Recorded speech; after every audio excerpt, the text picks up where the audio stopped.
Alam nyo ba na ang private boat cruise dito sa Paris ay medyo mahal? Pero mabuti na lang nung araw na to, hindi na namin kailangan pang magbayad. Bonjour, it's Kimi! Continuation nga to ng vlog natin dahil sobrang dami talaga na nangyari sa araw na ito. At gusto ko talagang i-share sa inyo ang bawat moment kasama ko ang asawa ko at ang family niya. Kasi minsan, yung mga simpleng banding talaga ang pinakamasarap balikan. Nandito pa rin naman tayo sa Le Macro Rive Droit na matatagpuan lang sa 14 Port du L'Hôtel de Ville. Dito lang sa Paris, sa tabi mismo ng Seine River. Kung naalala nyo sa last vlog ko, na-invite kami ng sister-in-law ko at ng husband niya para umattend sa promotional event ng Tommy Hilfiger. 3-day event nga ito. Yung unang 2 araw ay exclusive or private event lang. Tapos yung huling araw ay binuksan na nila para sa public. Kaya marami rin silang inihandang freebies at activities. Una, may libreng ice cream. Sumunod yung mga pa-free keychain. May pa-free boot din. At ang pinaka-highlight para sa akin itong private boat cruise sa Seine River. By the way, limited nga lang ang slots kaya sobrang saya namin na nakasama kami. Alam nyo ba na ang mga ganitong boat cruise dito sa Paris ay hindi rin biro ang presyo. Depende pa sa package, kadalasan nasa 40 euro to 100 euro bawat tao. At kung may kasama pang pagkain o drinks, mas mataas pa. Sa halaga ngayon, kung i-convert sa peso, nasa 2,700 to 6,800 pesos. Bawat tao lang yun ha. Kaya kapag may mga ganitong opportunity, talagang ginagrab ko na. Actually, unexpected nga lang ito kasi hindi naman nabanggit na may pagganito pala. Kung sakaling makapunta kayo sa Paris, pwede nyo pa rin bisitahin ang Le Macro Rive Droit. Maganda talaga ang place dito, lalo na kung gusto nyo mag-relax sa tabi ng Seine River. Kung gusto nyo kumain o uminom, lalo na sa tabi ng Seine River, habang ini-enjoy nyo yung view.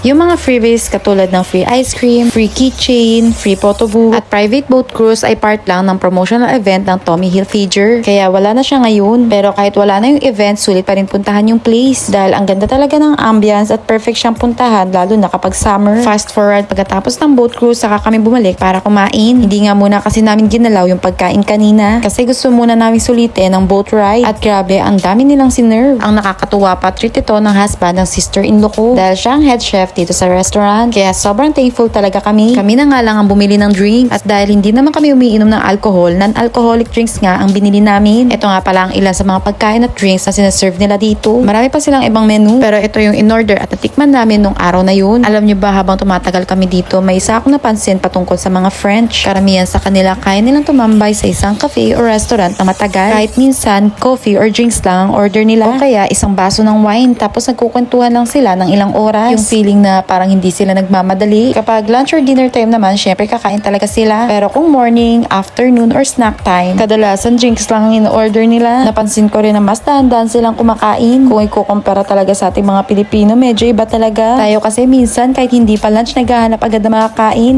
Tapos kapag kumain, mabilis din ang ubos. Kayo ba? Mas gusto nyo bang kumain ng mabilis o yung chill lang habang nagkukwentuhan? Habang kumakain pa nga kami, naalala namin yung free photo booth. Kaya dali-dali nga kami pumunta bago pa maubusan ng oras. Ang nakakatuwa, nasa tabi lang din siya ng Seine River. Self-service lang siya kaya hindi mo na kailangan ng staff para magpa-picture. Ikaw na mismo ang magpipindot at magpo-post ka na nga lang. Ang naging mali nga lang namin, akala kasi namin digital copy lang ang makuha dahil yun kasi ang nakalagay sa screen. Kaya paulit-ulit kami nagpicture. Hindi namin alam na may lumalabas palang printed copy sa labas ng booth. Nalaman na lang namin nung may isang print na inabot sa amin. Yung iba pala lumabas na rin pero hindi namin agad nakuha. Sayang, pero okay lang. At least may isa kaming naiuwi para remembrance. Pagkatapos noon, bumalik ulit kami sa table para tapusin yung pagkain. Hindi na rin kami nagmadaling umuwi at nagstay na muna kami sandali. Tahimik na lang kami nakaupo habang nagkukwentuhan at pinapanood ang Seine River. Minsan, ang sarap lang talagang huminto sandali. Hindi para may gawin, kundi para namnamin lang yung bawat moment. By the way, kung manggagaling pala kayo sa city center ng Paris, halimbawa mula sa Châtelet, nasa 10 hanggang 15 minutes lang ang biyahe papunta dito gamit ang metro sa area ng Hotel de Ville. Tapos ilang minutong lakad lang papunta sa Le Macro Rive Droit. At kung katulad namin na umuwi papuntang Pont de Sèvres o Line 9 Metro, nasa 30 to 35 minutes lang ang biyahe gamit din ng train. Pero depende pa rin sa magiging connection at oras ng biyahe. Fast forward, pauwi na nga kami niya. At alam nyo ba, isa sa mga nagustuhan ko dito sa Paris ang public transportation nila. Kasi mabilis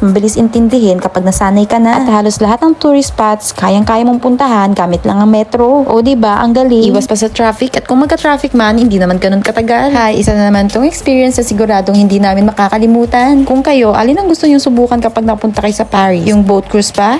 Yung food? Or yung simpleng pagtambay sa tabi ng Seine River? Comment yun naman sa baba. By the way, dahil weekend to at magandang weather, madami talagang tao. Kaya kung mapapansin nyo, punuan ng train. At kung nag-enjoy kayo sa vlog na to, huwag kalimutan mag-like, share, and mag-follow. Abangan nyo na lang yung next kaganapan natin. Over. Bisous!